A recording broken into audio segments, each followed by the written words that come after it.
Alright, ladies and gentlemen, Fabs in the house. And today I've got the ZT0055 here with me for a review. And as usual, we're going to analyze the look, the sound, and the feel of this guy. But first of all, let's check out the measurement, because this is not a small knife, guys. This is overall, it's going to be around 8.75 inches. Handle length is going to be 4.75, yeah, almost 5 inches long. So not a small one. For example, here you have it up against Ontario Rat number 1, which is not a small boy, and this guy is bigger. Ontario Rat number 2, look at this, how tiny that is. This is up against Spyderco Paramilitary 2, and handle is a little bit longer than the Spyderco, and the blade is much longer than that. Also, we got Spyderco Para 3 right over here. You can see it's pretty kind of like dwarfing this guy, and we have Custom Knife Factory Snafu 2.0, which is maybe a tad longer than the Zero Tolerance. Another big boy, we have the Thule from Reiki Knives, and which is, yeah, about the same length, I would say. So another big boy right over here. And just to give you an idea, this is the Koenig Knives Arius right there, and also from Koenig we've got the sorry, this is the Mini Goblin, and this is the Arius right over here. So this is bigger than both of them, and yeah, we have it here. Shirogorov F95 NL Blackwood carbon fiber inlays, which is actually a tad longer than this one. So we finally found something bigger than that. So there you have it. See, this is it's not a small knife in any ways, but it's pretty cool. It's the ZT0055. It's a futuristic design. I mean, look at this. This is a car straight out from the future. You can check also my review about the Stampede from GTC, which is a Portuguese maker, Gustavo Cecchini, same designer as this one. And this is a SLT, so spring-loaded tab mechanism, like the previous video I made. And it's a very, very cool deployment mechanism, and I think it fits really well into this design. I mean, look at this. Guys, check this out. This is a supercar from the future, 100%. The milling on the scale, this is a titanium frame lock, by the way. The milling are very, very cool. I like these lines going on in this direction, that direction. One milled out groove and another one over here, lanyard hole like going through the backspacer, which is titanium blue anodized and kind of like floating. Look at this, it's pretty cool, eh? So I mean, the lines are edgy, there's no curve, these are straight lines, 100%. Look at this, but it's cool. The only curve you have, it's this is the SLT, the spring-loaded tab to deploy the blade, which is hiding, kind of like not hidden completely, because you're gonna need to be able to access this one, but it's loaded and hinged inside over here, so it's a separate mechanism from the tang of the blade, right, like that. So basically you just pull this down and you deploy the blade like that, and then when you have the blade open, this is absolutely flush and showing over here. So you don't have anything like this, like sticking out, but it's just hidden when the blade is deployed, and then it just comes back like this. So very, very cool design indeed. This is something so interesting. You need to get used to that. So it's not for everyone. You might find it difficult, but I find it absolutely fidgety. But like the scales of this guy are very interesting. There's some nice level of chamfering going on over here, even if these are basically straight lines. There's some level of rounding off over here and some inner chamfering over here. You see on the inside of the scales, really cool. Also, I mean, I appreciate this blue backspacer going on, which follows the lines like that. Really, really nice. It's floating, so you see through. It's very cool.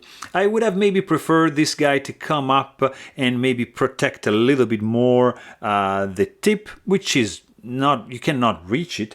But for example, like something like in this case, you see, you have the backspacer reaching out and being a little bit more protective on the blade, so I would have preferred a little bit that. And since you have this blue going on, maybe blue hardware. What do you think? But I mean, not a big deal. Also, what it's really, really cool, it's this area here. I like very much how they engineered this area here. There's a lot of things going on, guys. It's of course you have a stainless steel lock face insert, which is screwed in from the outside, but you have this nice cutout here to leave the mechanism revealed like this. I really like that. You can still see like the guts of the knife in a way. So I really appreciate, I don't know why, I really appreciate this area going on over here. Of course, you have a built-in lock bar stabilizer with the lock face insert right over there. You have some access to the lock bar right over here. So you have an indentation going on, and this side milled out, so you're gonna just put your thumb like so. You see, you have enough room to just disengage the lock bar like so. Very, very nice. Also, the disassembly is going to be very, very easy. You've got basically a T8 and T6 Torx bit screws to take this guy down, and it's going to be super easy because this is a keyed-in pivot. It's captive. It's not spinning. So very, very nice. And also it's flush with the scale, so not protruding. It's not gonna ruin anything from the design. It's not gonna subtract the sleekness of the overall profile. Something that I'm not really a fan of, and you probably know, it's the pocket clip. It's pretty simple. I'm not a fan of clips like that are just flat like this. I mean, I like some 3D things going on. Like for example, like I don't know, in my Para 3, that's the clip. I like something like nice. You know, they put some thought. I'm not a fan of the original clip. Like it reminds me something like this, which is screaming like cheap. So it's just a bent piece of metal, and in this case, it's the same. Even if it's titanium, yeah. I mean, I'm not a fan. So. But I mean, it's all right. There's the right amount of tension. It's the clip ramp. It's a little bit in the wrong spot, even if there's not much hot spot going on. But I mean, it's not too. I would have preferred something like a little bit going more up, so it would have been easier to slide this into your pocket. Of course, the clip is reversible. As you can see, you can put it on this side, so no big deal. But it's tip-up carry only. You cannot do tip-down. And the knife is not ambidextrous, of course. Also, like this blade is a pretty nice blade, guys. Check this out. It has a stonewash finish. It has this Wharncliffe profile, and with this abrupt angle and this compound grind. Really, really cool. This is almost like a 4-inch long blade, and so it's not a small one, and there's no jimping going on. And what I like about this one is this area here. Look at this. You have a swedge going on from here and stops right here, so it leaves the tip pretty strong and thick, because this stock thickness is it's not like super thin, but it's not like extremely thick. So you're gonna have a pretty strong tip if you need to pry something. But I like this design going on, tapering down and then opening up like that. Very, very cool. And then this goes down, and you have two straight edges, absolutely straight, with this ground over here, and you have this beautiful, let's say, plunge grind over here, and another one right over there. Really, really cool. ZT logo, yeah, I'm not a fan of billboarding, but this is a big no-no for me. Like 0055, Kai, USA, GTC design, serial number, S35E and patent pending. Come on. Looks like I'm reading a book. It's there's too much wording going on for my taste on the ZT blade. I can accept this one, yeah, but this is a lot going on, guys. Of course, S35VN steel, so pretty good to go. It's nice. I mean, it's excused because of the coolness of the design of what is going on here. I say okay, it's all right, because I like so much the design that I'm like, all right, it's fine. I'm not just gonna not look at that. So very simple. Also, like the sound. Guys, this is just doing like this. If you like to fidget, it's very nice. The sound, actually, it's a composite sound, because you have these two phases. So one and two. See? Clack, clack. And it's very good. You have a nice clack, which is not resounding, but has that percussive connotation to it. And when you close it, it's very classy, even if it's a beast of a knife. I like it. It closes with some sort of elegance, and it opens with some sort of fierce force.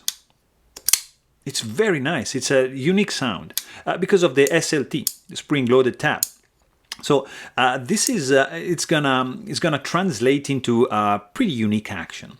The weight also of this guy is 5 ounces, so it's not too bad. But it's not like the lightest of them all, even if the scales are skeletonized on the inside. So there's some internal milling going on, as you can see, and not really hot spots when you squeeze the handle, which I was like absolutely surprised because of the shape. I was like, oh my god, this is gonna be like a hot spot everywhere. But actually, no, I'm squeezing this handle, and it's very good. I mean, it's not as good as like Lambert, for example, but it's very nice. So no sharp edges, I have to say. Also, if you want to do like a reverse grip, it's gonna work fine because it's a long handle. I have big hands, and in my case, I like to do like this. I like to bend my thumb and just be able to find some kind of shape like this in the heel of the blade. I would have preferred maybe some more like a finger guard over here, but this is the point of this of the design of this knife, to have to be like flush and to hide the flipper tab. So that's just how this is designed. Also, this blade like feels really solid. You can't like feel anything moving, like no moving parts. It's solidly built and well put together. I like the texture of this titanium slabs. I like this milling going on. They give some nice grip when you handle it, and of course, super solid. No blade play. The clip retention is a little bit on the weak side, probably, but overall deployment speed is very nice. If you don't know how to use this guy, you're gonna create some finger sore, because like you need to learn. There's a learning curve to deploy this blade, because you have to put this one, pull this tab over here, and then if you push, like, you're not gonna be able to do it. You have to push a little bit too strong in order to deploy the blade. But if you just pull it like you place the tab in the right position of your finger tab, you're gonna be able to do like a light switch. Easy, guys, like super easy. And that's the point of this mechanism, to be easy to deploy, you know. And as you can see, there's the right amount of jimping right over here, so you have enough traction, so when you do like this movement, you can just be able to deploy the blade, like so. Of course, super smooth, it's running on bearings. Detent strength, I would say it's on the medium strong side, and there's, I mean, very, very little to complain about the fit and finish, except for the clip, I would say. Also, like, you know, lock bar is pretty easy to disengage. You have basically, there's no detent ball ramp, so you're gonna feel a little bit of a hard step right over here.